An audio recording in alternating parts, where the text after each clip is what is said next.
प्यारे बच्चों, आज हम साबुन बैंक के बारे में मालूमात हासिल करेंगे। ये जो बॉक्स है हमारा, ये साबुन बैंक है। यहाँ पर साबुन की टिकिया रखी हुई है। हमको हाथ धोना है, यहाँ से साबुन निकाले। साबुन निकालने के बाद जो है ये साबुन से हमको हैंड वॉश करना है। हैंड वॉश कितने सेकंड तक करना है? 20 सेकंड तक हैंड वॉश करना है।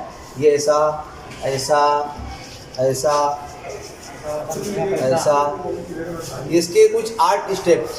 कितने स्टेप्स हैं? और हमको पानी का कम से कम इस्तेमाल करना है।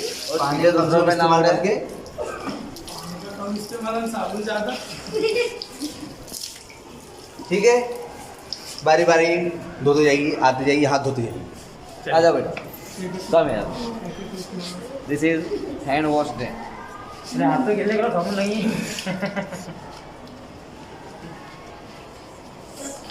वेरी गुड, नूर तो चले आप। That's all right. हाँ। इसी तरह शाबाश। खाना खाने से पहले हमको हाथ धोना है और नहीं पोंछना है।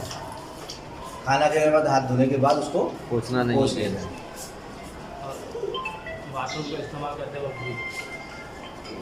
वास्तु का इस्तेमाल करने के बाद धोना भी। खाने के तरीके में सब बताया गया बच्चों को। खाने के तरीके में क्या करने का था बताया था ना कल।